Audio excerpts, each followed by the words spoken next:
الحمد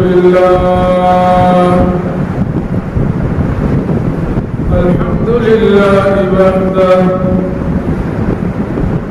وهزم الأحزاب وحده ونصر عبده والصلاة والسلام على من لا نبي بعده وعلى آله وأصحابه الذين أوفوا عهده. أما بعد فأعوذ بالله من الشيطان الرجيم. بسم الله الرحمن الرحيم. يا أيها الذين آمنوا كتب عليكم الصيام كما كتب على الذين من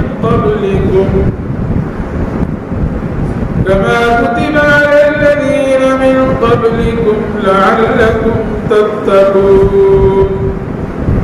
صدق الله العظيم.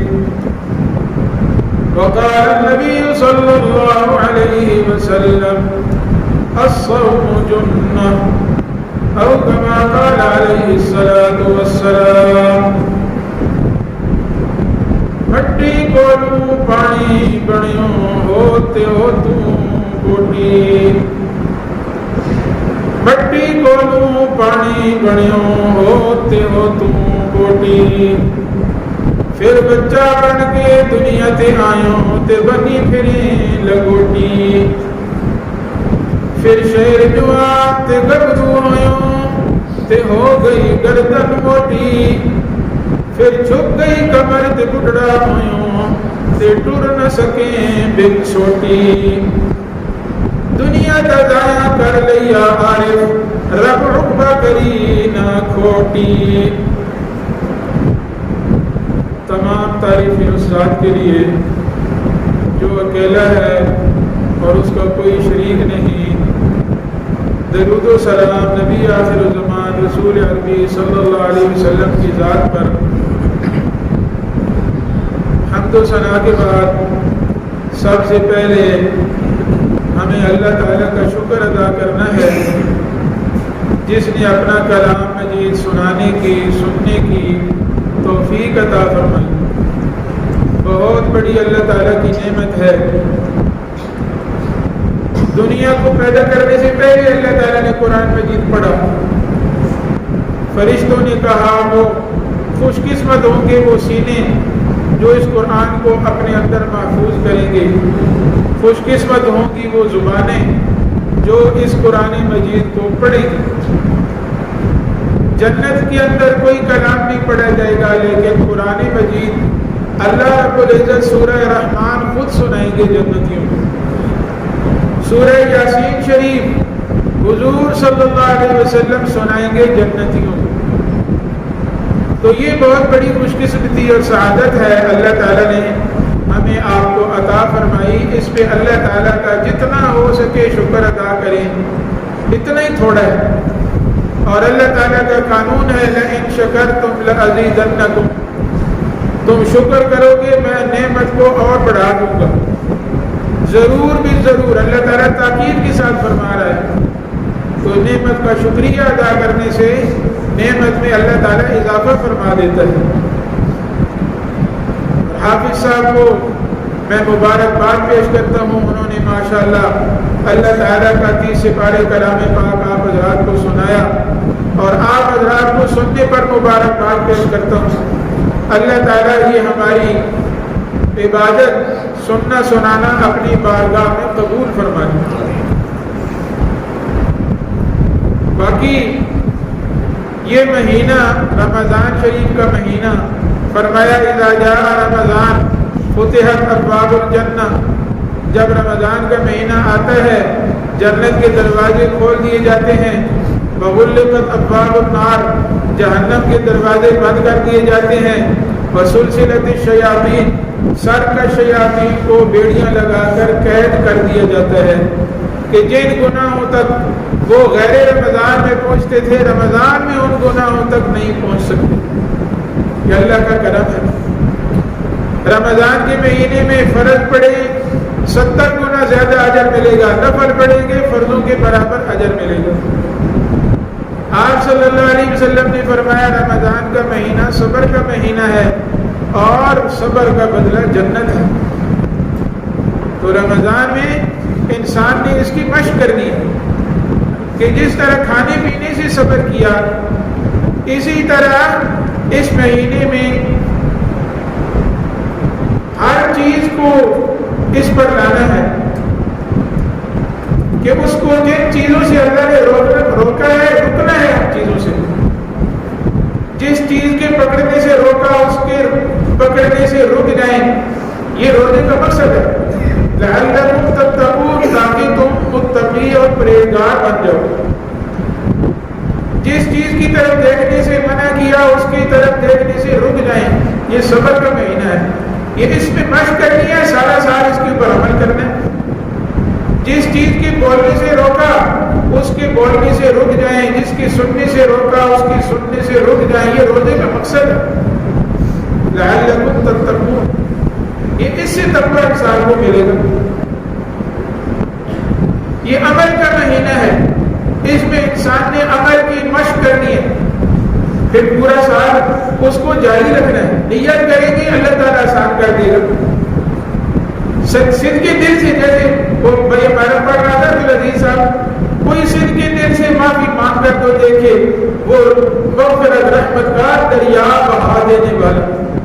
ایک دفعہ انسان معافی تو مانگے، نیت تو کرے انسان، نیت کریں گے صدق کے دل سے، سچے دل سے، اللہ تعالیٰ پورا سال عمل کرنے کی توفیق عطا فرمائے گا۔ یہ عمل کی مشق ہے۔ اس لیے میں حضور صلی اللہ علیہ وسلم کا ایک خواب آپ کے سامنے بیان کروں گا، جس کے اندر اعمال کا نتیجہ بتایا گیا، عمل بتایا گیا کہ عمل انسان کرتا ہے اس عمل کے اوپر انسان کو کیا ملتا ہے۔ عمل سے زندگی بنتی ہے، جنت بھی جہنم بھی۔ یہ خاکی اپنی فطرت میں نہ نوری ہے نہ ناری ہے۔ انسان کی زندگی عمل سے بن رہی ہے، دنیا بھی عمل سے، آخرت بھی عمل سے۔ اگر اس کا عمل اللہ تعالیٰ کے حکم، نبی صلی اللہ علیہ وسلم کے طریقے کے مطابق ہے، یہ دنیا میں بھی کامیاب، آخرت میں بھی کامیاب۔ اگر اس کا عمل اللہ تعالیٰ کے حکم کے خلاف، نبی صلی اللہ علیہ وسلم کے طریقے کے خلاف ہے، دنیا میں بھی ناکام، آخرت میں ہمیشہ ہمیشہ کے لیے ناکام۔ اس لیے حضور صلی اللہ علیہ وسلم کا خواب بھی وہی ہے۔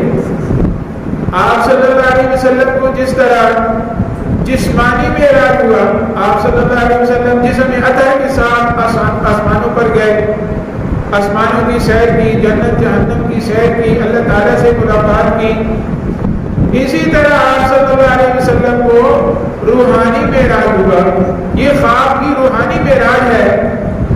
آپ صلی اللہ علیہ وسلم کا بعض دفعہ معمول تھا فجر کی نماز کے بعد صحابہ سے پوچھتے، کسی نے کوئی خواب دیکھا ہو، کوئی خواب کسی نے دیکھا ہوتا وہ اپنا خواب بیان کرتے، آپ علیہ السلام اس کی تعبیر ارشاد فرما دیتے۔ ایک مرتبہ آپ علیہ السلام نے پوچھا، کسی صحابی نے کوئی خواب نہیں بیان کیا، آپ صلی اللہ علیہ وسلم نے فرمایا آج میں آپ کو اپنا خواب سناتا ہوں۔ آپ نے فرمایا میں سویا ہوا تھا کہ میرے پاس دو آدمی آئے اور مجھے اٹھا کر لے گئے۔ چلتے چلتے ایک ایسے آدمی کے پاس سے ہم گزرے جو بیٹھا ہوا تھا اور اس کے پاس ایک آدمی کھڑا ہے۔ کھڑے ہوئے ہاتھ کے آدمی کے ہاتھ میں ایک زنبور ہے، لوہے کا ایک آلہ ہے مثل کینچی کے، وہ اس کے کلے کاٹ رہا ہے بیٹھے ہوئے آدمی کے۔ ایک کلا کاٹتا ہے، دوسری تک لے جاتا ہے، پھر دوسرا کاٹنا شروع کرتا ہے، اتنے میں پہلا ٹھیک ہو جاتا ہے۔ اس کے ساتھ یہی معاملہ ہو رہا ہے۔ میں نے پوچھا یہ کون ہے؟ وہ کہنے لگے آگے چلیے۔ ہم آگے چلے تو ایک آدمی لیٹا ہوا ہے، اس کے پاس ایک آدمی کھڑا ہے۔ جو کھڑا ہے اس کے ہاتھ میں ایک پتھر ہے، لیٹے ہوئے آدمی کے سر پر زور سے مارتا ہے۔ وہ پتھر جب اس کے سر پر لگتا ہے اتنا سخت اس کو لگتا ہے کہ اس کا سر چورا چورا ہو جاتا ہے۔ پتھر لڑکتا ہوا تو چلا جاتا ہے، پتھر کو اٹھانے کے لیے جاتا ہے واپس آتا ہے، پھر اس کا سر ٹھیک ہو گیا، پھر پتھر مارتا ہے۔ اس کے ساتھ یہی معاملہ ہو رہا ہے۔ پوچھا کہ یہ کون ہے؟ انہوں نے کہا آگے چلیے۔ ہم آگے چلے، دیکھا کہ ایک خون کی نہر ہے، سرخ، اس کے اندر پانی سرخ خون کی طرح۔ ایک آدمی اس کے اندر ڈوبتا تیرتا کوشش کرتا ہے کنارے کی طرف آنے کی۔ جب کنارے کے قریب پہنچتا ہے، وہاں پر ایک آدمی بیٹھا ہوا ہے جس کے پاس پتھروں کا ڈھیر لگا ہوا ہے۔ ایک پتھر اٹھا کر زور سے اس کو مارتا ہے، پھر وہ نہر کے بیچ میں چلا جاتا ہے۔ پھر ہاتھ پاؤں مارتے مارتے ڈوبتے تیرتے نہر کے کنارے پر آتا ہے، پھر اس کو پتھر مارتا ہے۔ میں نے پوچھا یہ کون ہے؟ وہ کہنے لگے آگے چلیے۔ ہم آگے چلے تو دیکھا کہ ایک غار ہے مثل تنور کے، اوپر سے تک نیچے سے کھلی، اس کے اندر آگ جل رہی ہے اور اس آگ میں ننگے مرد اور ننگی عورتیں جل رہے ہیں۔ جب آگ کی لپٹیں اوپر پڑتی ہیں وہ اوپر آ جاتے ہیں، پھر نیچے کو چلے جاتے ہیں۔ میں نے پوچھا یہ کون ہے؟ کہنے لگے آگے چلیے۔ ہم آگے چلے تو دیکھا کہ ایک سرسبز باغ ہے، اس کے اندر ایک بہترین درخت ہے۔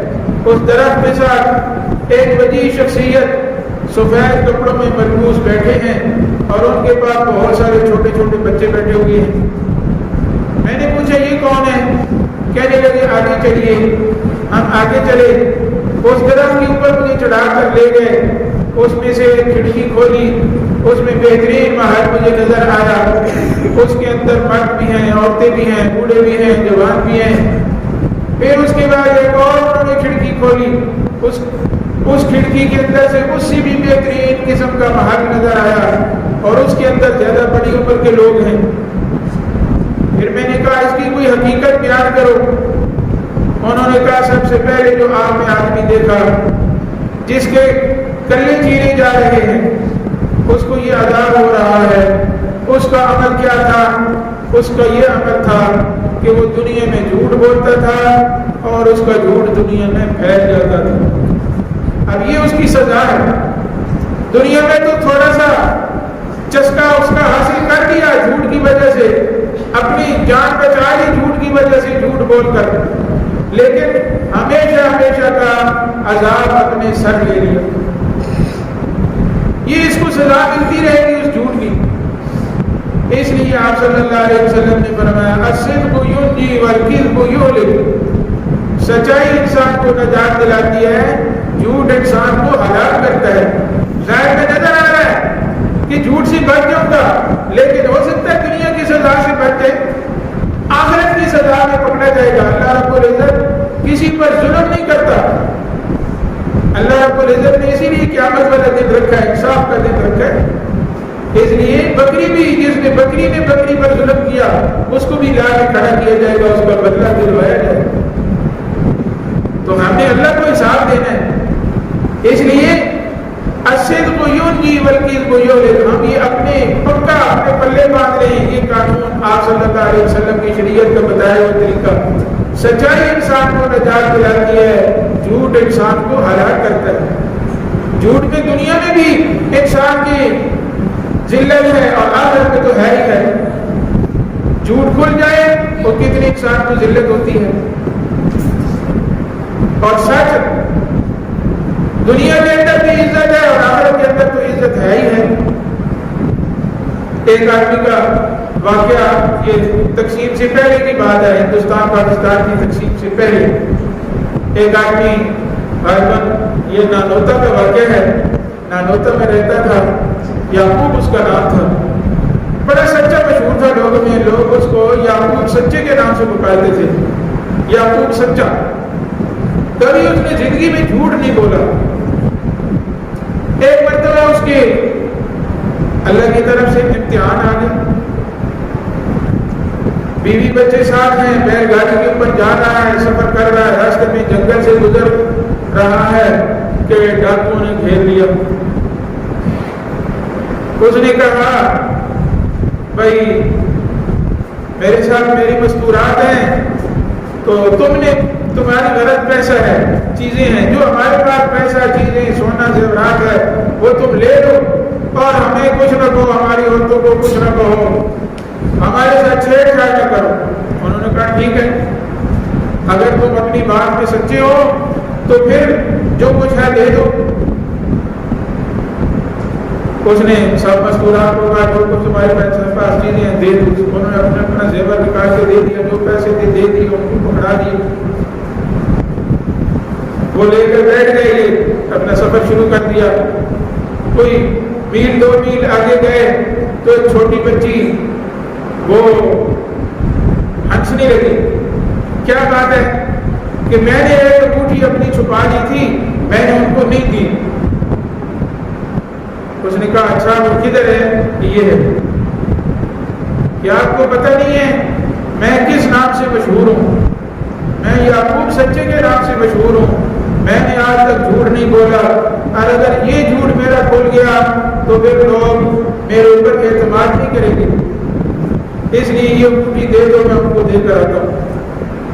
عورتوں کو ادھر اتارا اور وہ بیٹھ گاڑی اس نے واپس لائی، اور ان کو وہ بیٹھے ہوئے اپنا حساب کتاب کرتے تھے جو کچھ، ان کو کہا کہ یہ انگوٹھی ایک رہ گئی تھی تو میں نے کہا کہ میں نے تمہارے ساتھ وعدہ کیا تھا، اس لیے یہ انگوٹھی میں تمہیں واپس دینے کے لیے آیا ہوں۔ انہوں نے کہا کہ تمہارا نام کیا ہے؟ کہ میرا نام ہے یعقوب۔ کہ جو یعقوب سچے کے نام سے مشہور ہے وہ تم ہی ہو۔ ان کو بھی پتا تھا کہ ہاں میں ہی ہوں، یعقوب سچا میں ہی ہوں۔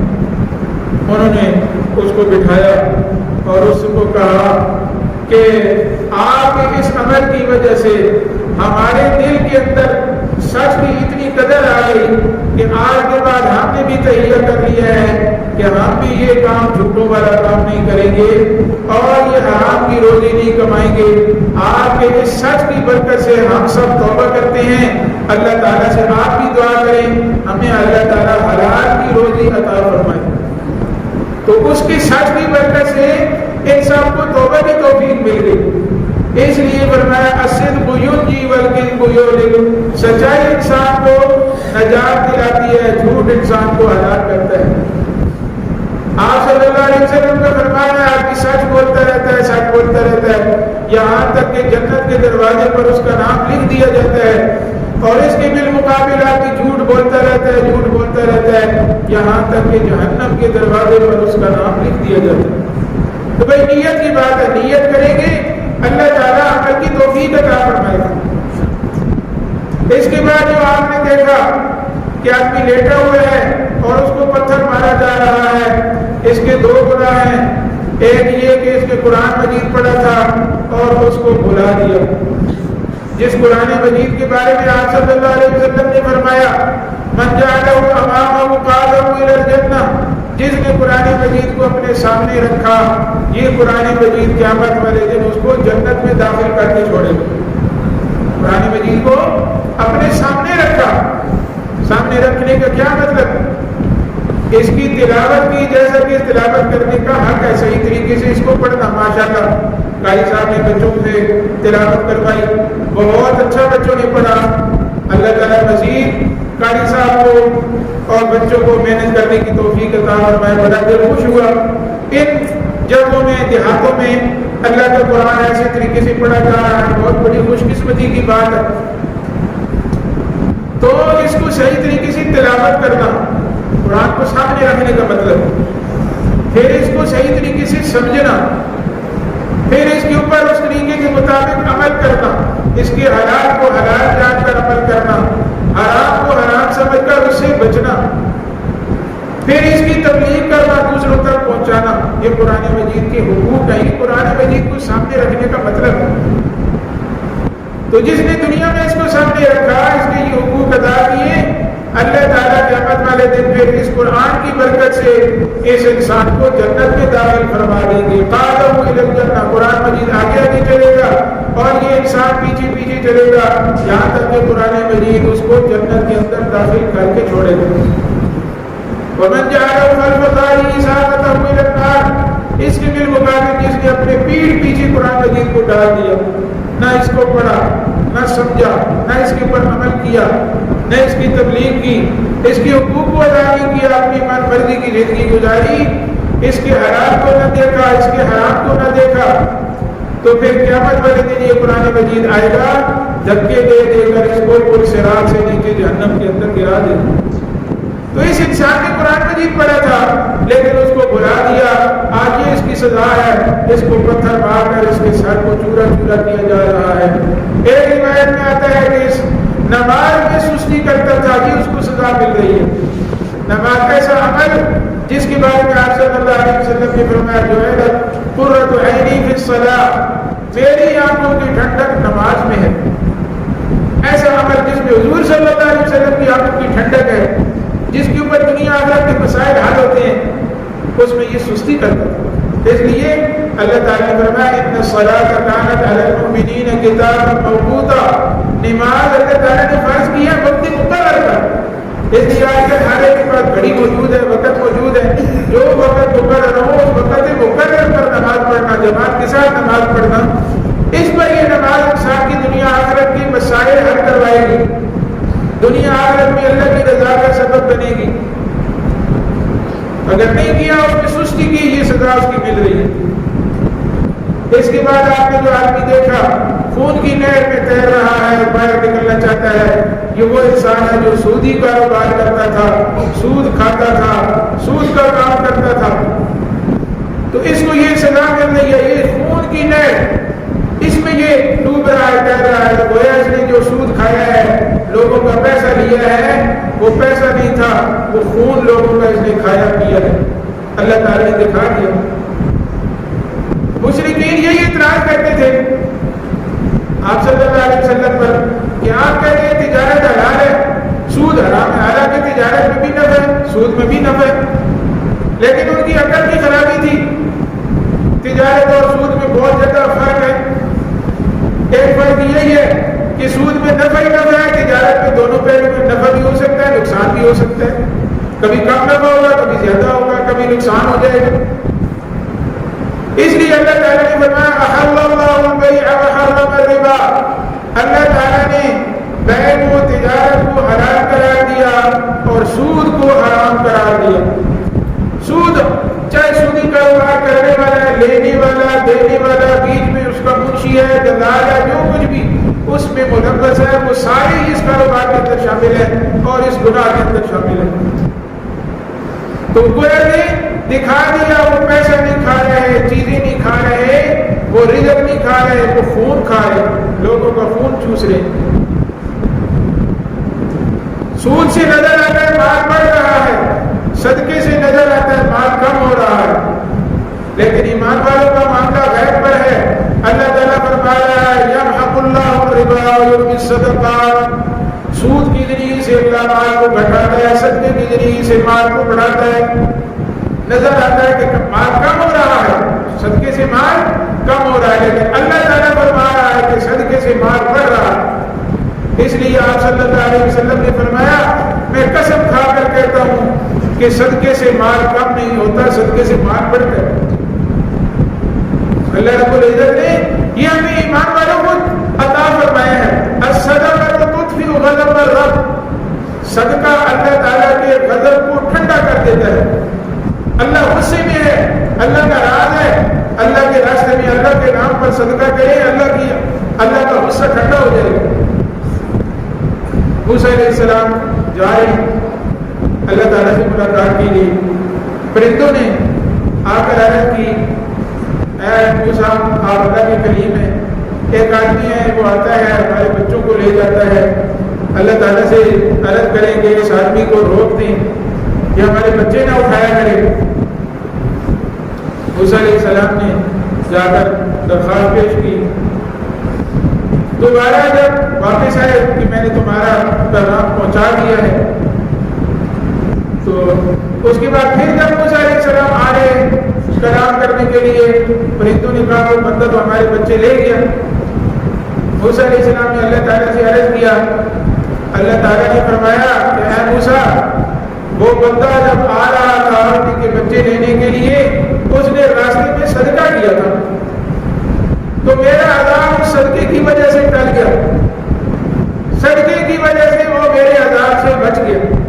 راستے میں اس کے پاس ایک روٹی تھی, وہ جب روٹی کھانے لگا ایک کتا اس کو نظر آیا, اس کتے نے اس کی طرف سچائی کی نظروں سے دیکھا تو اس نے وہ ساری روٹی ایک لقمہ بھی خود نہیں کھایا، وہ ساری روٹی اس کتے کو ڈال دی. اس کی وجہ سے میں نے اس کے اوپر سے عذاب ہٹا لیا. الصدقۃ تطفئ غضب الرب، صدقہ اللہ کے غضب کی آگ کو ٹھنڈا کر دیتا ہے. الصدقۃ ترد البلایا، صدقہ مصیبتوں بلاؤں کو دور کر دیتا ہے. اس لیے آپ صلی اللہ علیہ وسلم نے فرمایا اپنے مریضوں کا علاج صدقے کے ذریعے سے کرو، سورہ فاتحہ کے ذریعے سے کرو، صدقے کے ذریعے سے مریضوں کا علاج کرو، اس سے بیماریاں دور ہوں گی، مصیبتیں بلائیں دور ہوں گی. تو یہ سود کھانے والا سمجھ رہا ہے کہ میرا مال بڑھ رہا ہے، لیکن اللہ تعالیٰ فرما رہا ہے یمحق اللہ الربا، اللہ تعالیٰ سود کو گھٹاتا ہے. سود کے ذریعے سے مال بڑھتا نہیں، یہ گھٹ رہا ہے. اللہ کا فرمان سچا ہے، اللہ کے نبی صلی اللہ علیہ وسلم کا فرمان سچا ہے. ہم نے اس پر یقین بنانا ہے، اپنی آنکھ کو جھٹلا دینا ہے، اپنی نظر کو جھٹلا دینا ہے، اللہ اور اللہ کے رسول صلی اللہ علیہ وسلم کے فرمان پر اپنا یقین بنانا ہے. اس لیے تبلیغ والے کہتے ہیں کہ اللہ کے راستے میں نکلیں گے، یہ بول بار بار بولیں گے، سنیں گے، اس کا یقین دل میں بیٹھے گا. ماحول سے آدمی بنتا ہے، نیک ماحول سے نیک بنے گا، برے سے برا بنے گا. اس لیے کہتے ہیں بار بار نکلتے رہے اللہ کے راستے میں، ہر مہینے میں 3 دن لگائیں، ہر سال چلا لگائیں، بار بار اللہ کے کلام کو سنیں، اللہ کے رسول صلی اللہ علیہ وسلم کے کلام کو سنیں تاکہ اس کا اثر ہمارے دل پر ہو، ہمارے لیے عمل کرنا آسان ہو. تو یہ یقین بنانا ہے. اللہ اور اللہ کے رسول صلی اللہ علیہ وسلم نے فرما دیا سود حرام ہے، سود کے ذریعے سے مال گھٹتا ہے، ہم نے سود کو چھوڑنا ہے. صدقہ حلال ہے، صدقے کے ذریعے سے مصیبتیں دور ہوتی ہیں، مال بڑھتا ہے، ہم صدقہ کر کے اپنی مصیبتوں کو دور کریں گے، اللہ سے دور کروائیں گے. اس کے بعد آپ نے جو لوگ دیکھے کہ وہ آگ کے اندر جل رہے ہیں، اس غار کے اندر ننگے بات اور عورتیں، یہ وہ لوگ ہیں جن کے لیے اللہ نے حلال کا راستہ رکھا تھا، لیکن انہوں نے اپنی خواہش کو، اپنی چاہت کو حلال چھوڑ کر حرام کے راستے سے پورا کیا. اللہ تعالیٰ نے انسان کی ضرورتیں رکھی ہیں، ضرورتوں کا حل بھی بتایا ہے. نکاح کی ضرورت رکھی ہے، اس کا حل بھی بتایا ہے، طریقہ بھی بتایا ہے. اس کے مطابق کریں گے اس کو اجر ملے گا، اس پر انسان کو اللہ تعالیٰ کی رضا ملے گی. لیکن اگر اس کو چھوڑ کر غلط راستہ استعمال کرے گا پھر یہ سزا اس کی دکھا دی کہ یہ آگ کے اندر جل رہے ہیں. دنیا میں تو تھوڑی سی لذت حاصل کر لی، لیکن ہمیشہ ہمیشہ کی سزا آپ نے سر لے لی. تو سمجھدار انسان وہ ہے جو تھوڑی سی تکلیف کے بدلے میں تھوڑی سی تکلیف کاٹ کر اگر اس کو ہمیشہ کا آرام ملتا ہے وہ تھوڑی تکلیف برداشت کر لے گا، ہمیشہ کا آرام حاصل کر لے گا. تو دنیا تو آخرت کے مقابلے میں بہت تھوڑی سی ہے، کچھ بھی نہیں. آخرت میں تو 50,000 سال کا جو قیامت کا دن ہوگا، اس کے مقابلے میں یہ 2 منٹ کی زندگی بھی نہیں بنتی. اس کے بعد آپ نے جو ولی شخصیت دیکھے اس درخت کے ساتھ ٹیک لگا کے بیٹھے ہیں، سفید کپڑے پہنے ہوئے ہیں، یہ آپ کے جد امجد ابراہیم علیہ السلام ہیں. ان کے بعد جو بچے ہیں یہ مسلمانوں کے بچے ہیں جو نابالغ ہونے کی حالت میں فوت ہو جاتے ہیں، یہ ابراہیم علیہ السلام کے پاس پہنچ جاتے ہیں. اس کے بعد جو آپ نے پہلا گھر دیکھا یہ عام صالحین کا گھر ہے. اس کے بعد جو دوسرا گھر دیکھا یہ شہداء کا گھر ہے جنہوں نے اللہ کے راستے میں اپنی جان پیش کر دی، شہیدوں کا گھر ہے. اس کے بعد انہوں نے کہا اوپر دیکھیے. میں نے جب اوپر دیکھا تو ایک سفید ابر اور اس کے اندر بہترین قسم کا محل نظر آیا کہ ایسا محل کبھی میں نے دیکھا نہیں. کہنے لگی یہ آپ کا محل ہے کہ مجھے چھوڑ دو میں اپنے محل میں داخل ہو جاؤں کہ ابھی آپ کا وقت نہیں آیا. پھر انہوں نے اپنا تعارف کرایا میں جبرائیل ہوں اور یہ میکائیل ہے. تو یہ حضور صلی اللہ علیہ وسلم کا خواب وہی ہے. یہ معراج اللہ تعالیٰ نے کرایا اور اس میں اعمال کا ثمرہ اور نتیجہ بتایا کہ انسان دنیا میں ایک عمل کرتا ہے جس کے اوپر یا انسان کی زندگی بن رہی ہے یا بگڑ رہی ہے.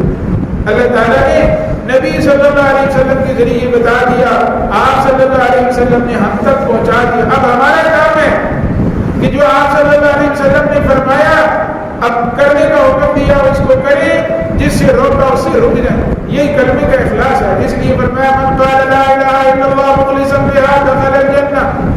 جس نے اخلاص کے ساتھ کلمہ پڑھا، لا الہ الا اللہ پڑھا، وہ جنت میں داخل ہو گیا. قیل وما رسول صلی اللہ علیہ وسلم اس کا اخلاص کیا ہے؟ قال تحجزه عن محارم اللہ، اس کا اخلاص یہ ہے کہ کلمہ جن چیزوں سے روکے ان چیزوں سے انسان رک جائے، یہ کلمے کا اخلاص ہے۔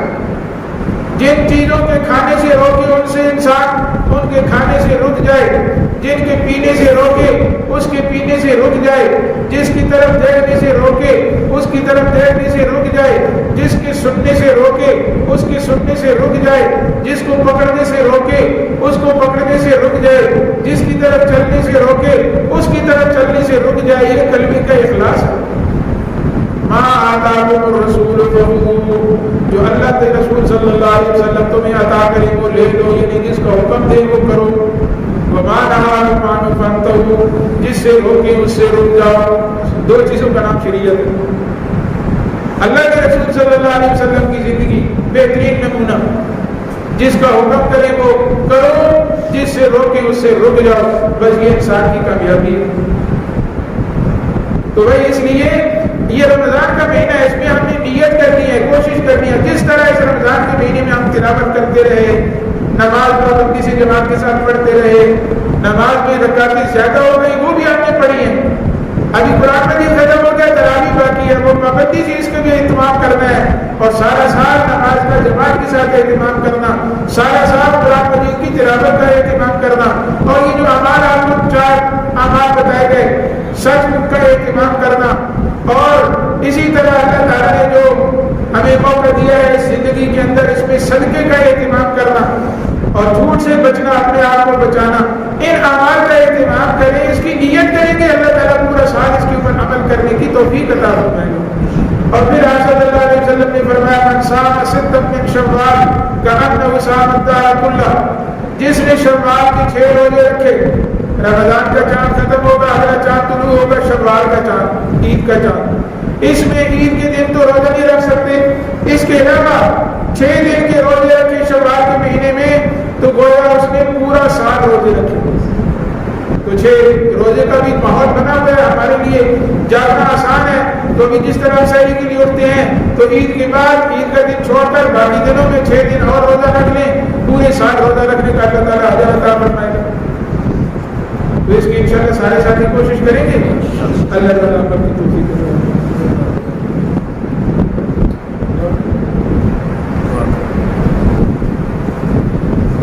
یا حی یا قیوم برحمتک نستغیث یا ذا الجلال والاکرام یا بدیع السماوات والارض اللهم صل علی محمد نبی الرحمہ اللهم صل علی محمد عبدک ورسولک وصل علی المؤمنین والمؤمنات والمسلمین والمسلمات۔ اے اللہ اپنے فضل و کرم سے ہمارے اور تمام مسلمانوں کی گناہ معاف فرما، حضور صلی اللہ علیہ وسلم کی نقش قدم پر چلنے کی توفیق عطا فرما، حضور صلی اللہ علیہ وسلم کی محنت کے لیے دین کے لیے ہم سب کو تمام مسلمانوں کو قبول فرما۔ اے اللہ یہ جو قرآن مجید پڑھا گیا سنا گیا اس کے پڑھنے میں سننے میں جو کمی کوتاہی ہوئی اپنے فضل و کرم سے معاف فرما، اس کلام پاک کو اپنی بارگاہ میں قبول فرما، اور صحیح پڑھنے پر صحیح سننے پر جو تو اجر عطا فرماتا ہے وہ اجر عطا فرما، صحیح سننے پر صحیح پڑھنے پر جو ثمرات اور انوارات عطا فرماتا ہے وہ ثمرات اور انوارات ہم سب کو عطا فرما، اس قرآن مجید کے مطابق عمل کرنے کی توفیق عطا فرما، اس کو صحیح سمجھنے کی توفیق عطا فرما، اس کو پوری دنیا کے اندر پھیلانے کی توفیق عطا فرما۔ اے اللہ حاضرین مجلس کے دل میں جو جائز حاجتیں ہیں اپنے فضل و کرم سے پوری فرما، جو پریشانیاں ہیں اپنے فضل و کرم سے دور فرما۔ اے اللہ جہاں کئی مسلمان پریشان ہیں ان کی پریشانیاں دور فرما، تمام مسلمان بیماروں کو شفاء کاملہ عاجلہ مستمرہ عطا فرما۔ صلی اللہ علی النبی الکریم وعلی آلہ واصحابہ اجمعین برحمتک یا ارحم الراحمین، آمین۔